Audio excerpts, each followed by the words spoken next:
Thanks, Kyrie. So for those of you who don't know me, my name is Tobin Perrell. I'm a senior manager in our audit practice. I know most of you out there. Glad to be back in person this year. Even though it's a hybrid environment, we got some folks here, which is great. For those of you who attended last year, you probably remember I was the one whose computer battery died with 5 minutes left to go on my presentation. So while my internal batteries might be drained from 2 kids at home, I promise I will make it through this full session. And we'll lead off with a fourth CPE word, which is update. The fourth word is update.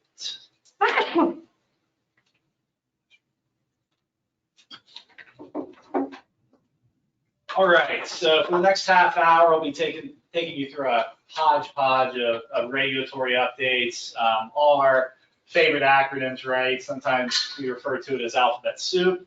You got the SEC, PCAOB, FASB, and on down the line. And for those of you who come in the past, I know sometimes whether it's this session or the FASB update previously, Zach led us through, sometimes we've had anything from music to interpretive dance or anything like that. I promise you I'm not going to break into a Village People cover of YMCA for FASB or anything up here today for sake of my sanity and yours. But without further ado, we'll start to talk about some SEC updates. So first off, we'll talk about comment letter history. Comment letters, number of comment letters have been decreasing in recent years.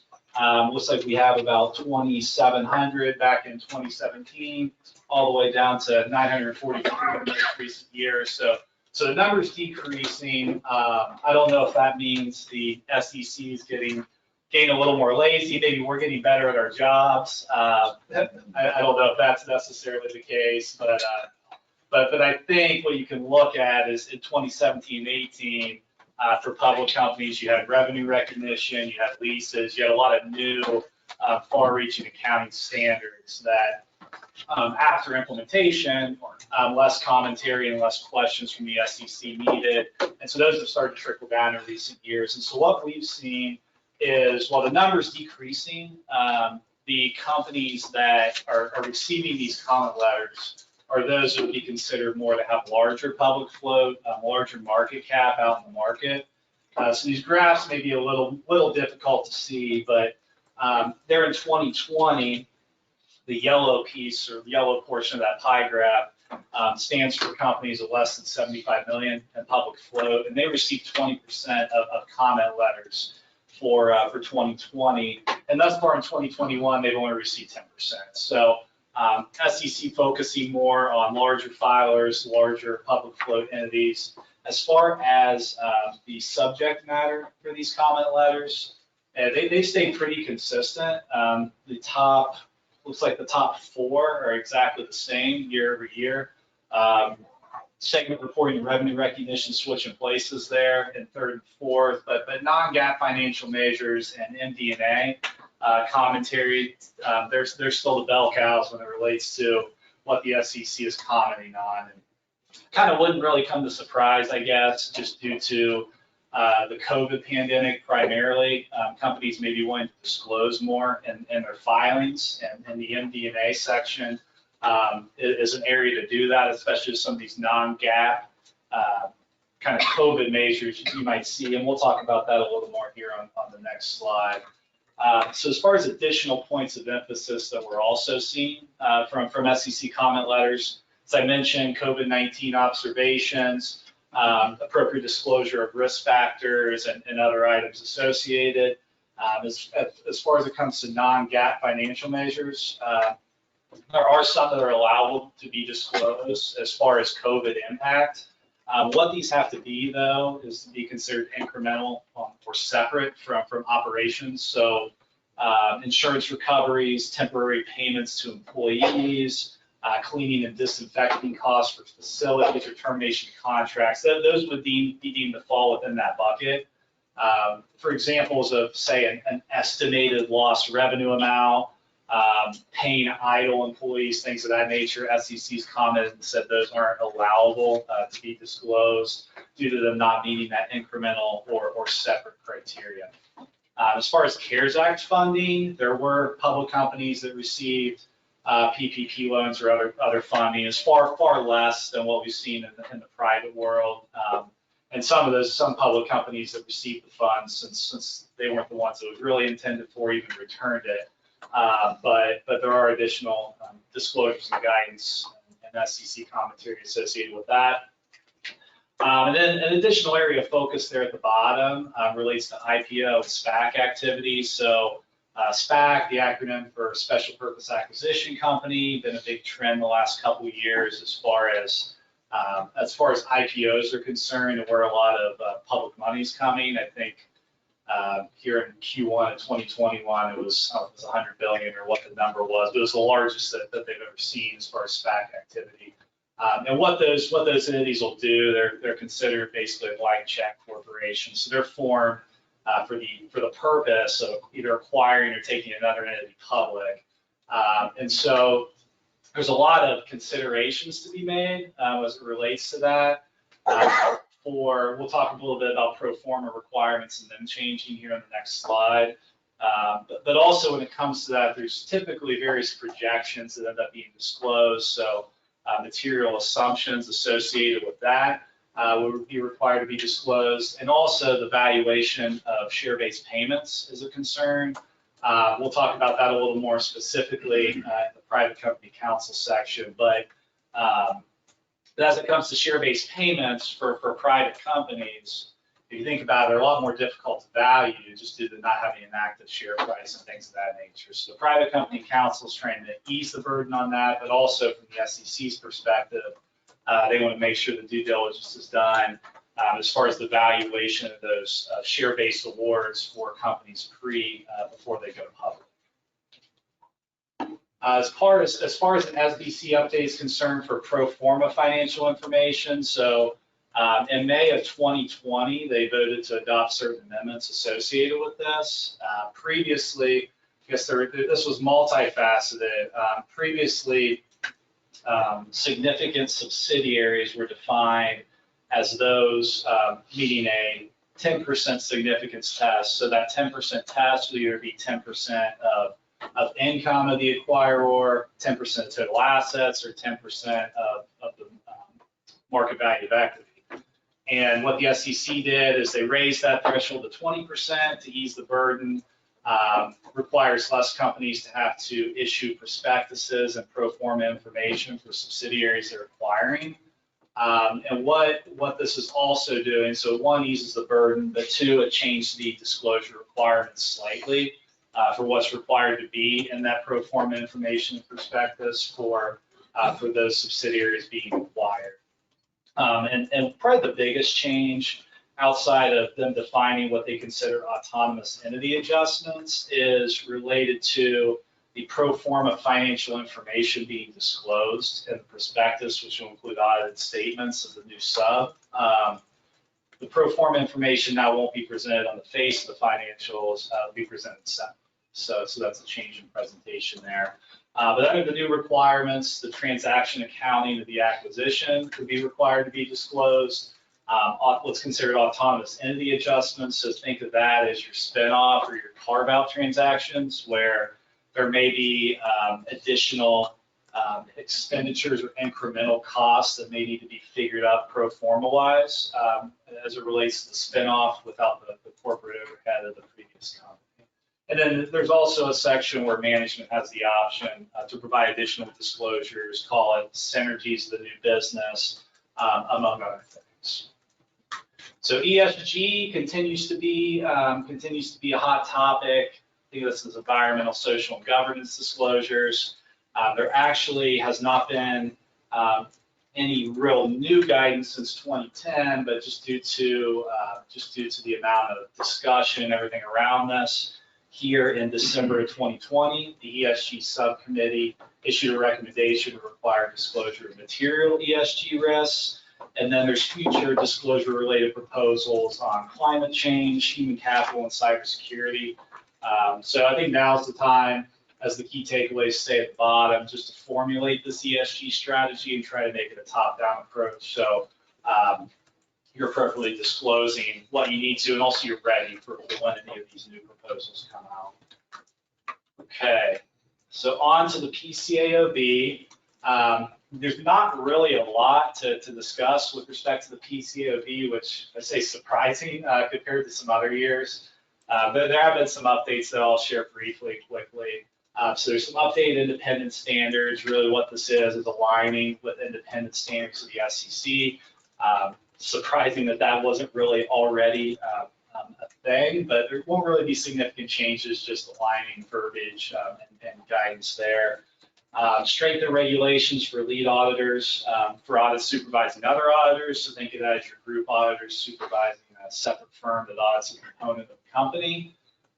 So here on the GDQ side, I guess we wouldn't be considered the group auditor a lot of times in those scenarios, but as the component auditor, we report up to other firms, and for a wide variety of engagements where we could be expected to see some additional oversight and probably reporting requirements on that front. Quality control standards of CPA firms continue to be a hot topic. Holding Foreign Companies Accountable Act, won't get too much into that. It's basically just, as far as the PCAOB is concerned, clarifying some language of when they can and can't review the records of a CPA firm in a foreign jurisdiction. And then future policy making, no real surprise here, is going to be on the uses of technology and automation, auditors' response to risk material statement, and the relevance and reliability of audit evidence obtained. So that's been the focus here in recent years, continue to be so. As far as inspection observations are concerned, PCAOB just recently released, I guess I call it a preview or an executive summary of what's going to come out related to 2020 as they finish their audits of that year. And while the total number of deficiencies are increasing, there's still a high number. The areas of deficiency haven't really changed. Still really considered and concentrated on revenue, accounting estimates, critical audit matters, or CAMs. Form AP, which is the form the audit firm has to provide with respect to the audit partner and other items associated with SEC engagements, and then auditing ICFR, or internal control over financial reporting. So here's a quick graph as far as common financial statement deficiencies identified. No major changes, I would say, here in the breakout. The kind of dark blue tint, I guess they're on the far left of 2020, is for the revenue and related items. And so you can see that's slightly started to decrease. My assumption is CPA firms just getting better at auditing revenue recognition under ASC 606. And there on the far right, the light gray area. For 2020, that's really the area of increase here in this most recent year. That's just the other bucket.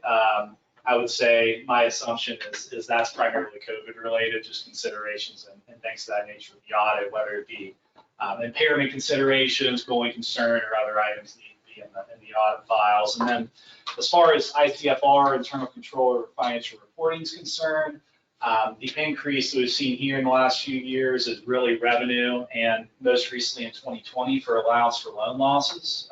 The allowance for loan losses would be the year of CECL adoption for public companies, so no real surprise there. There's probably some internal control concerns that the PCAOB is looking at. As far as FASB is concerned, they're going through what's called an invitation to comment phase right now. The comment period ended actually in September. Haven't seen any real results from that yet, but it should be forthcoming here soon, so stay tuned on that. Three primary areas considered would be disaggregation of financial reporting information, emerging areas, and then reduction of unnecessary complexities. So kind of the areas I would say they've been focused on in recent years. It's been a trend of disaggregation just due to financial statements being most useful to the reader, while also reducing complexities, as we've seen with simplification initiatives and other items. There is a new standard hot off the press, just came out, I think, last week. It's been in talks for a few months, but as far as private company discount rates are concerned with lease accounting. So I know Kristen and Mary will take us through a wonderful session on leases here. I think they're up after me. We'll give you all the details related to this, but as a precursor, so operating leases, as they'll go on the balance sheet, they have to be discounted. the present value. And so there's a lot of concern from the private company world of what discount rate to use. The implicit rate's often not implied within the lease, and so the FASB previously said incremental borrowing rate or risk-free rate for the entire portfolio.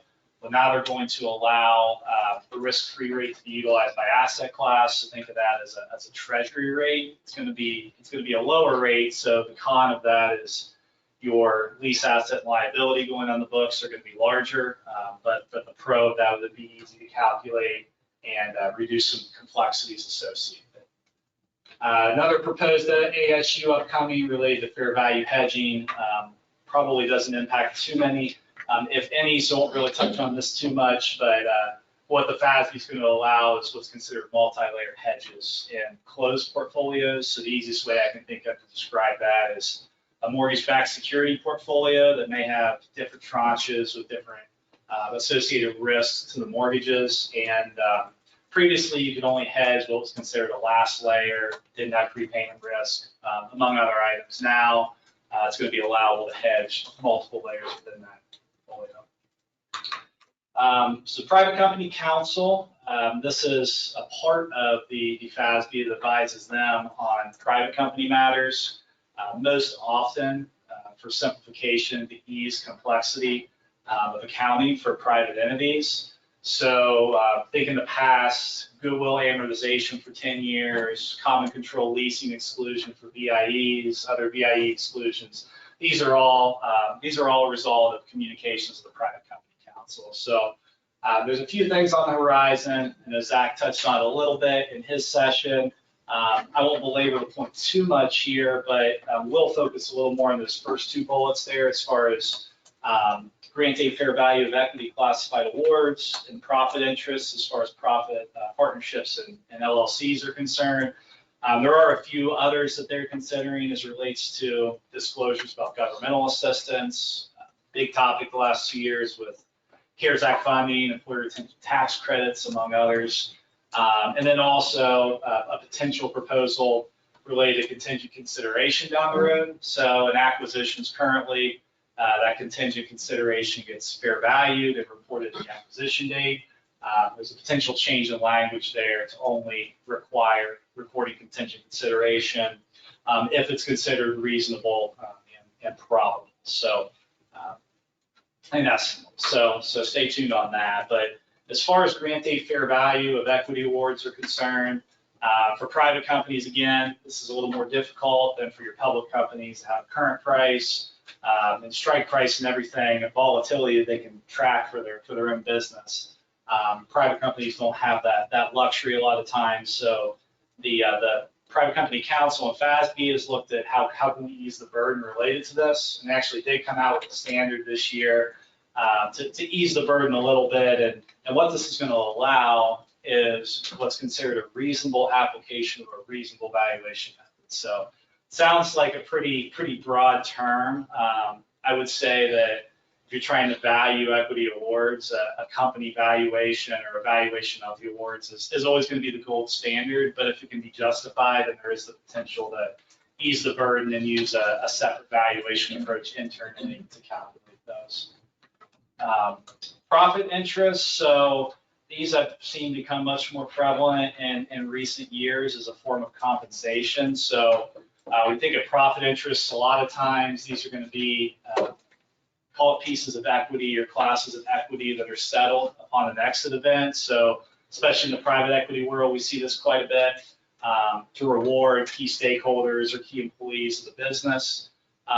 It's less risky from the owners to the sense that there's usually a hurdle that has to be overcome, whereby it reduces the payout to those holders of the profit interest, so they have to clear a hurdle of compensation upon an exit event. So there's also some tax regulations that are favorable associated with this. So the difficulty, again, as previously stated under the equity awards section, is they can be difficult to value. And there's also accounting considerations whereby some of these may be classified as equity awards and some of these may be classified as liabilities under the compensation cost guidance. And I mean, there's all sorts of considerations that we go through when we see these. Are they settled in cash or settled in shares of stock? Are there other performance-related factors that have to be overcome? And a number of things. The checklist is very long, but whether they're reported as liability or equity changes the recognition pattern as well for how these will be recognized. If they're considered a liability, it's present value, and then they're marked to whatever that present value is each period. And then if it's equity, it's fair value recorded over the service period or vesting period, similar to what you can see with your other equity-based compensation. So nothing new yet related to that, but probably forthcoming in the future if the private company council could work something out. I'm going to touch briefly on a few statements on auditing standards from the AICPA. Kevin is going to take us through a session this afternoon. I won't steal his thunder too much, but since I'm coming before, I guess I'll call this the lightning round regarding SAS. But as far as SAS 134 is concerned, this is, I would call this the response to new reporting guidance a few years back for public companies regarding CAMs for them or critical audit matters. The AICPA decided they'd be very creative and also called CAMs, but use a K instead of a C and call them key audit matters. So kudos to the AICPA on that one. But what this is going to do is going to do two things. One, it's going to change the format of the auditor's report, and then two, require the disclosure of these key audit matters, whether in the audit report or in a audit results communication of those charts of governance. If they are included in the auditor's report, you'll have to include the primary reason for the designation as a CAM, how the CAM was addressed as part of the audit, and then also reference to the financial statements, accounts, and disclosures. So here's the previous auditor's report. I mean, it's small, you can't really see it, but it's one page in the opinion there at the bottom, typical format we've seen for a number of years. Accountants, I guess, are narcissistic, and we need our opinion at the top of the auditor's report now versus the end, but it's important. But the opinion is now going to come at the beginning, and the auditor responsibility section there in the next slide, as you can see, is going to greatly increase from what it was previously. And there will also be reference to going concern in the auditor's report. I'll let Kevin show you what that looks like. So even if there's not significant doubt about the entity's ability to continue as a going concern, still require disclosure on that. SAS 135, this relates primarily, I would say, to enhancing audit quality and communications with those charts of governance again. So within our communications to those charts of governance, we're now going to have to disclose any significant unusual transactions, any difficult or contentious matters that we consulted with outside the engagement team. And one of them that I found interesting is uncorrected misstatements that are currently immaterial, which we have to disclose currently, but if they have the potential to become material in future years, this is going to be an updated disclosure that has to be made. So definitely interesting there and probably require an area of judgment. Previously, I would have said items maybe like deferred rent and things of that nature could fall on there. With the new lease standard, maybe that's not the case, since it will be reported a little differently than current, but think of accounting estimates or other items subject to some subjectivity that could increase in future years. SAS 136, so this is the new ERISA standard. Big changes here, change the auditor's report from limited scope to ERISA section 103A 3C audit.